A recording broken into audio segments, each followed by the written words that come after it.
સુરતના પાંડેસરા વિસ્તારમાં મોડી રાત્રે બનેલી ઘાતકી હત્યાના કેસમાં પોલીસે માત્ર ગણતરીના કલાકોમાં જ બંને મુખ્ય આરોપીઓને ઝડપી પાડી સળિયા પાછળ ધકેલી દીધા છે। સુરતમાં એક તરફ પોલીસ કાયદો વ્યવસ્થા મજબૂત બનાવવા સતત મથામણ કરી રહી છે, ત્યારે શહેરમાં સામાજિક તત્વો હત્યા અને હત્યાના પ્રયાસ જેવી ગંભીર ઘટનાઓને અંજામ આપી રહ્યા છે। પાંડેસરા પોલીસ મથકની હદમાં પણ એવો જ એક હિંસક બનાવ સામે આવ્યો છે। જૂના ઝઘડાની અદાવતમાં ગુલશન નગર ખાતે મૃતક સુભાષ ઉર્ફે સુબડિયાને ધીરજ ઉર્ફે કડવા અને અક્ષય કામતે ચપ્પુના ઘા મારી હુમલો કર્યો હતો।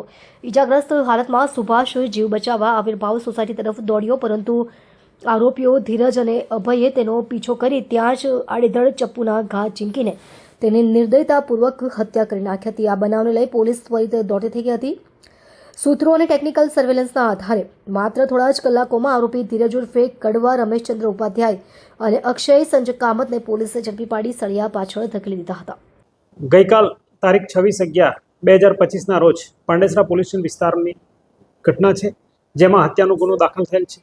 બનાવની વિગત એવી છે કે આરોપી ધીરજ અને અક્ષય નાઓને મરણ જનાર સુભાષ સાથે 8 વાગે બબાલ થઈ હતી।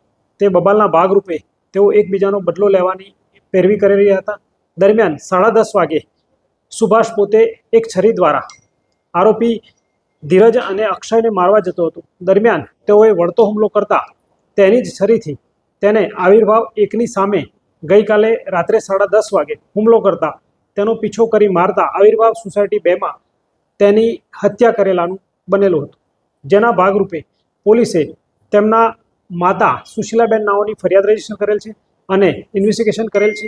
બંને આરોપીઓને આજરોજ પકડવામાં આવેલ છે અને ઇન્વેસ્ટિગેશન ચાલુ છે। આરોપીઓનો ગુનાહિત ઇતિહાસમાં બાતમી મળેલ છે કે તેઓ ભૂતકાળમાં ચોરીના બનાવમાં આવેલા છે, તેમજ ક્યાંક કોઈ જગ્યાએ ગાંજાનો પણ વેપાર કરતા હતા તેવી હકીકત મળેલ છે, જેની હકીકતની ખરાઈ કરવાની ચાલુ છે।